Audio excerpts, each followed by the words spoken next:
بسم اللہ الرحمن الرحیم، اللہم صلی علی محمد وعلی آل محمد۔ آج کل کے اس مادہ پرستی کے زمانے میں جہاں بہت ساری چیزیں کمرشلائز ہوتی چلی جا رہی ہیں، وہاں ایک اور چیز بہت زیادہ کمرشلائز ہوتی چلی جا رہی ہے، وہ ہے قرآن کریم کے حفظ کی تعلیم اور اس کے مدرسے۔ قرآن کریم کا حفظ کرنا یہ ایک بہت باعث اجر و ثواب ایک عمل ہے اور اس کے بڑے فضائل احادیث کے اندر آئے ہیں، لیکن افسوس کے ساتھ یہ بات کہنا پڑتی ہے کہ جس طرح قرآن کریم کے فضائل ہیں، ان فضائل کو حاصل کرنے کے لیے لوگ جس طرح تگ و دو کر رہے ہیں، ان کی تگ و دو ایسا لگتا ہے کہ جیسے کہ صرف ایک حفظ قرآن ایک فیشن بن گیا ہے، ایک اس زمانے میں ایک ٹرینڈ میں آ گئی یہ چیز، اور لوگ جو ہے نا ایک دوسرے کا دیکھا دیکھی بس حفظ کروا رہے ہیں، اور اس کی دلیلیں بہت ساری ہیں۔ پہلی بات تو یہ ہے اس کے اندر کہ آج کل کے اس دور میں حفظ قرآن کرانے کا مقصد صرف کیا ہے کہ طوطا مینے کی طرح صرف قرآن کو رٹ لیا جائے، گو کہ یہ اجر و ثواب سے خالی نہیں ہے، لیکن یہ کافی نہیں ہے۔ بچوں کو مختصر اسباق کے ذریعے کہ قرآن میں ہم سے کیا کہا گیا ہے کہانیوں کی صورت میں، اس طرح کرنا چاہیے کہ جس طرح بچہ فارغ ہو تو اس کو کم سے کم قرآن کا ایک پیغام بھی اس کو پتہ ہو کہ جس قرآن کو میں نے حفظ کیا ہے تو اس قرآن کے اندر کیا پیغام اللہ جل شانہ نے مجھے دیا ہے۔ اور دوسری بات یہ ہے کہ حفظ قرآن کے جو مدرسے ہیں، ان مدرسوں کے اندر یہ ٹرینڈ ہے کہ بھئی جو جتنا جلدی مدرسے میں حفظ قرآن کرواتا ہے، قرآن کو حفظ کرواتا ہے، اس مدرسے کی اتنی زیادہ مانگ مارکیٹ کے اندر بڑھ جاتی ہے، اور یہ ایک ریس لگ گئی ہے۔ اب اس ریس کا کیا نقصان ہو رہا ہے کہ حافظ تو بہت کثرت سے نکل رہے ہیں، لیکن آج کل کے بچوں کو یاد بالکل بھی نہیں، اگر ان سے کچھ سوالات بیچ سے کیے جائیں تو وہ اس کے جواب تک نہیں دے سکتے، اور اکثر بچوں کی ایسے ہی حالت ہے۔ اس کی وجہ صرف اور صرف یہ ہے کہ ایک تو جلدی کرانے کا جو ٹرینڈ آ گیا ہے مارکیٹ کے اندر کہ بھائی جلدی سے جلدی حفظ کروانا ہے، اس کی عمر لگ رہی ہے اور یہ ہو رہا ہے وہ ہو رہا ہے۔ مجھے یاد ہے اچھے طریقے سے کہ ہمارے اپنے زمانے کے اندر جب گردان ہوتی تھی، جب حفظ قرآن مکمل ہو جاتا تھا تو کم از کم 1 سال کی گردان تو جو ہے نا وہ مسٹ ہوتی تھی اور کروائی جاتی تھی، لیکن آج کل کے زمانے میں لوگ تو گردان کرانا تو دور کی بات، بس ایسا لگتا ہے کہ بس یوں حفظ کرایا اور یہاں گئے۔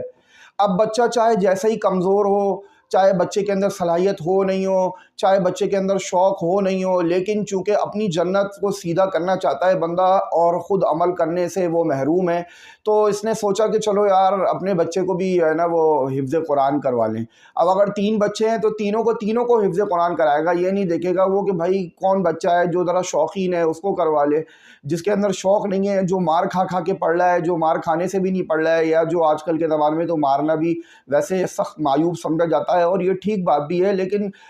اس کا کوئی حل نہیں نکالا جاتا وہ، اور استاد کی رائے کے اوپر بھی کسی کو اعتبار نہیں ہوتا۔ اگر استاد کہہ دے کہ یہ بچہ کمزور ہے، نہیں چل سک رہا ہے، یہ نہیں جی استاد جی آپ کو تو اس کو کرانا ہی ہے۔ میرے بھائی حفظ کروانا کوئی فرض نہیں ہے، بلکہ حفظ کروانے کے بعد تو آپ کی ذمہ داری اور زیادہ بڑھ جائے گی، اور آج کل کے زمانے میں اتنے زیادہ حفاظ کی تعداد ہو گئی ہے کہ اگر ایک گلی کے اندر آواز مارے ہیں تو 4 حافظ بندے نکل کے آ جائیں گے۔ لیکن آپ دیکھیں کہ ابھی رمضان المبارک آنے والا ہے، بد عملی اور بے حملی کا یہ حال ہے کہ رمضان سے کچھ پہلے کچھ حافظ ہوتے ہیں جو تھوڑی سی داڑھی چھوڑ لیتے ہیں تاکہ وہ تراویح پڑھا سکیں، اور پھر تراویح پڑھانے کے بعد عید میں پھر اپنی داڑھی کو مونڈ لیتے ہیں،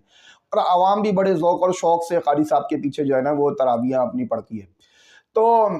اس کا کوئی حل نکالنا چاہیے، اس کو دیکھنا چاہیے۔ سب سے پہلی بات یہ ہے کہ یہ دیکھنا چاہیے کہ بچے کے اندر اہلیت ہے یا نہیں ہے، اور اس کا اندازہ اس طرح ہو سکتا ہے کہ جب بچہ حفظ قرآن شروع کر دے کہ شروع کے 2 3 4 مہینے کے اندر ایک ٹیسٹ لے لیں اس کا ایک منظم کریں اس نظام کو کہ بھائی یہ بچہ کر سکتا ہے یا نہیں۔ یہاں پر تو یہ مسئلہ ہے کہ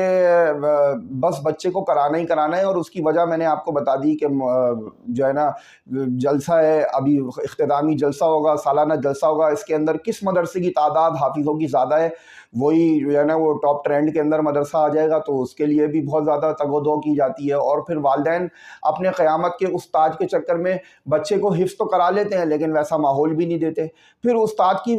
کے اوپر اس زمانے میں جو حفظ قرآن جو استاد کرا رہا ہے اس کے اوپر تو اتنی بد اعتمادی ہے کہ الامان والحفیظ۔ حالانکہ اچھے زمانوں کے اندر سب سے زیادہ جو محتمم بالشان اگر کسی کو سمجھا جاتا تھا تو وہ استاد کو سمجھا جاتا تھا۔ اس زمانے کے اندر اگر کسی کو محتمم بالشان بہت زیادہ سمجھا جاتا ہے تو وہ محتمم کو سمجھا جاتا ہے، کیونکہ محتمم کہ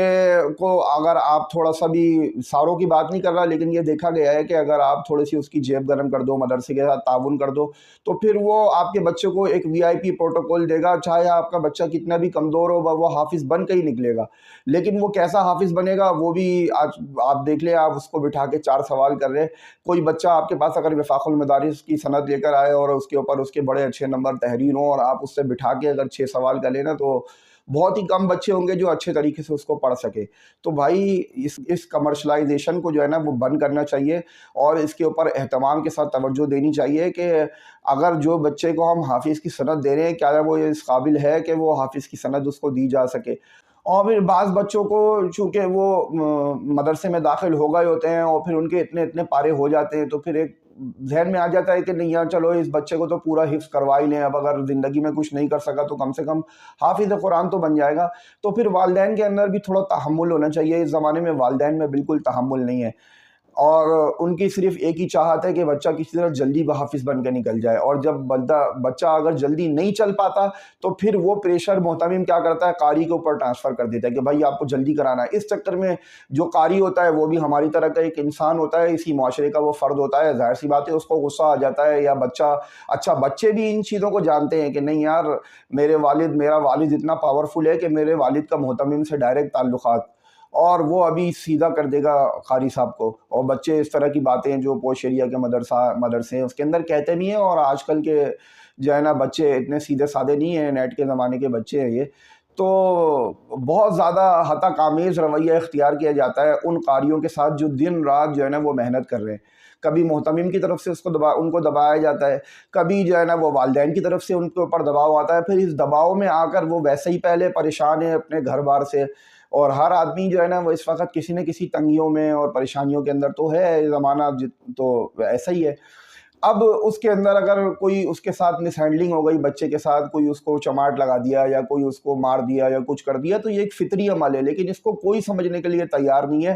ہر کوئی بس اپنا لطف فرائی کر رہا ہے، اور اگر آپ نے محتمم کی جیب گرم کر دی تو پھر تو بس آپ کے بچے کے وارے نہیں آ رہے۔ ان سب چیزوں کے اوپر توجہ دینے کی بہت زیادہ ضرورت ہے، اور ان مسائل کو سلجھانے کا صرف ایک ہی حل ہے کہ جو بچہ حفظ کے قابل نہیں ہے اس سے معذرت کر لی جائے، اور اگر والدین بزور زبردستی کہتے ہیں کہ نہیں اس بچے کو حفظ کروانا ہے، تو پھر ان سے وقت مانگا جائے۔ یہ نہیں بولا جائے کہ بھائی ہمارے سر کے اوپر بم نہیں باندھ دینا کہ بھائی اب اس کو جلدی کرانا ہے۔ امتحان سے پہلے کم سے کم مدرسے کے اندر یہ شرط رکھنی چاہیے کہ دفتر اہتمام میں آ کر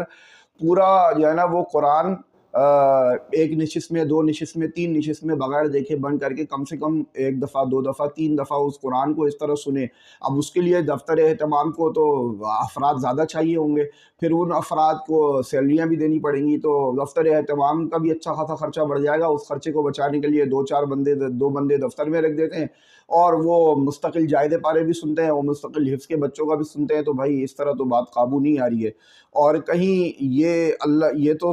دنیا ہے، یہ دنیا تو گزر جائے گی، لیکن اللہ جل شانہ کے ہاں ہم کو جواب دہی ضرور کرنی ہوگی، والدین کو بھی اور اساتذہ کو بھی اور محتممین کو بھی۔ اور اس زمانے کے اندر جو قراء اکرام کے ساتھ جو برتاؤ کیا جا رہا ہے، اس برتاؤ کے اوپر بھی نظر ثانی کی ضرورت ہے۔ استاد کو اس زمانے میں استاد سمجھا ہی نہیں جاتا، استاد کو ایسا سمجھا جاتا ہے جیسے یہ ہمارے باپ کا نوکر ہے۔ اسی وجہ سے یہ فقدان ہے کہ تعداد تو بہت ہے، کثیر ہے، لیکن اس کے اندر جو ہے نا وہ کوالٹی نہیں ہے، کوئی معیار نہیں ہے۔ اللہ تبارک و تعالی ہمیں سمجھنے کی اور عمل کرنے کی توفیق نصیب